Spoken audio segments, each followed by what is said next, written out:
सांसारिक कामों में लगे हुए अवधान को 2 श्वासों के बीच टिकाओ। इस अभ्यास से थोड़े ही दिन में नया जन्म होगा। सांसारिक कामों में लगे हुए अवधान को 2 श्वासों के बीच टिकाओ। श्वासों को भूल जाओ और उनके बीच में अवधान को लगाओ। एक श्वास भीतर आती है, इसके पहले कि वह लौट जाए, बाहर छोड़ी जाए, वहां एक अंतराल होता है। सांसारिक कामों में लगे हुए, यह 6ठी विधि निरंतर करने की है। इसलिए कहा गया है सांसारिक कामों में लगे हुए। जो भी तुम कर रहे हो उसमें अवधान को 2 श्वासों के अंतराल में स्थिर रखो। लेकिन काम काज में लगे हुए ही इसे साधना है। ठीक ऐसी ही एक दूसरी विधि की चर्चा हम कर चुके हैं। अब फर्क इतना है कि इसे सांसारिक कामों में लगे हुए ही करना है, उससे अलग होकर इसे मत करो। ये साधना ही तब करो जब तुम कुछ और काम कर रहे हो। तुम भोजन कर रहे हो, भोजन करते जाओ और अंतराल पर अवधान रखो। तुम चल रहे हो, चलते जाओ और अवधान को अंतराल पर टिकाओ। तुम सोने जा रहे हो, लेटो और नींद को आने दो, लेकिन तुम अंतराल के प्रति सजग रहो। पर काम काज में क्यों? क्योंकि काम काज मन को डांवाडोल करता है। काम काज में तुम्हारे अवधान को बार बार भुलाना पड़ता है। तो डांवाडोल न हो, अंतराल में स्थिर रहे, काम काज भी न रुके, चलता रहे। तब तुम्हारे अस्तित्व के 2 तल हो जाएंगे, करना और होना।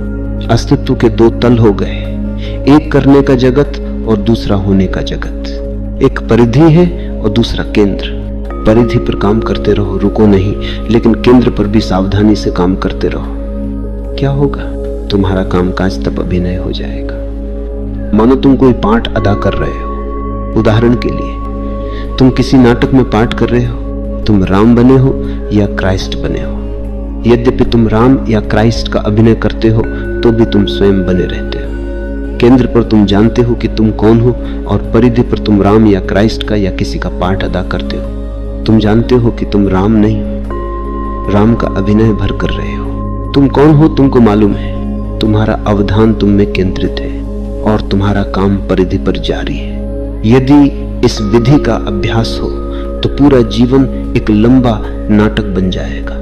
तुम एक अभिनेता होगे, अभिनय भी करोगे और सदा अंतराल में केंद्रित रहोगे। जब तुम अंतराल को भूल जाओगे तब तुम अभिनेता नहीं रहोगे, तब तुम कर्ता हो जाओगे। तब वह नाटक नहीं रहेगा, उसे तुम भूल से जीवन समझ लोगे। यही हम सब ने किया है। हर आदमी सोचता है कि वह जीवन जी रहा है, यह जीवन नहीं है। यह तो एक रोल है, एक पार्ट है जो समाज ने, परिस्थितियों ने, संस्कृति ने, देश की परंपरा ने तुमको थमा दिया है और तुम अभिनय कर रहे हो।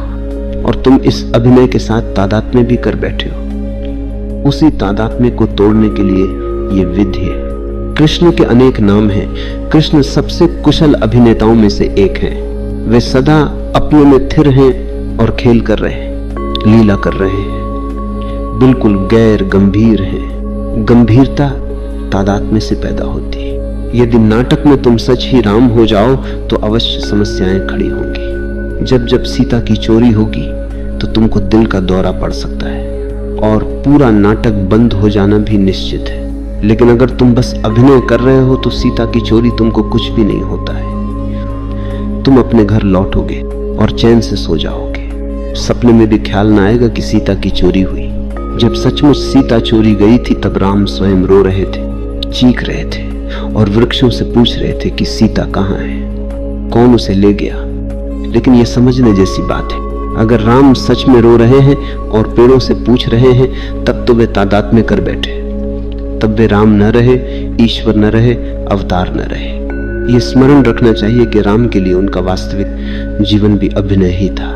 जैसे दूसरे अभिनेताओं को तुमने राम का अभिनय करते देखा है, वैसे ही राम भी अभिनय कर रहे थे निसंदेह एक बड़े रंगमंच पर। इस संबंध में भारत के पास एक खूबसूरत कथा है। मेरी दृष्टि में यह कथा अद्भुत है। संसार के किसी भी भाग में ऐसी कथा नहीं मिलेगी। कहते हैं कि वाल्मीकि ने राम के जन्म से पहले ही रामायण लिख दी। राम को केवल उसका अनुगमन करना था, इसलिए वास्तव में राम का पहला कृत्य भी अभिनय ही था। उनके जन्म के पहले ही कथा लिख दी गई थी, इसलिए उन्हें केवल उसका अनुगमन करना पड़ा। वे और क्या कर सकते थे। वाल्मीकि जैसा व्यक्ति जब कथा लिखता है तब राम को अनुगमन करना होगा। इसलिए एक तरह से सब कुछ नियत था। सीता की चोरी होनी थी और युद्ध का लड़ा जाना था। यदि ये तुम समझ सको तो भाग्य के सिद्धांत को भी समझ सकते हो। इसका बड़ा गहरा अर्थ है, और अर्थ यह है कि यदि तुम समझ जाते हो कि तुम्हारे लिए ये सब कुछ नियत है तो जीवन नाटक हो जाता है। अब यदि तुमको राम का अभिनय करना है तो तुम कैसे बदल सकते हो? सब कुछ नियत है, यहां तक कि तुम्हारा संवाद भी, डायलॉग भी। अगर तुम सीता से कुछ कहते हो तो वह किसी नियत वचन का दोहराना भर है। यदि जीवन नियत है तो तुम उसे बदल नहीं सकते। उदाहरण के लिए, एक विशेष दिन को तुम्हारी मृत्यु होने वाली है, ये नियत है, और तुम जब मरोगे तब रो रहे होगे, ये भी निश्चित है।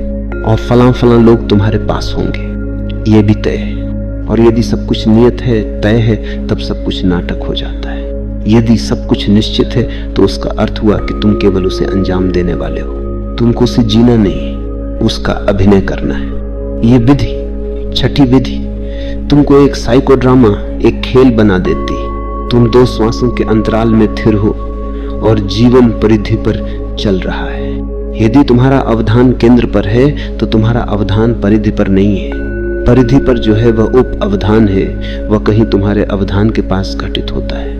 तुम उसे अनुभव कर सकते हो, उसे जान सकते हो, पर वह महत्वपूर्ण नहीं है। ये ऐसा है जैसे तुमको नहीं घटित हो रहा है।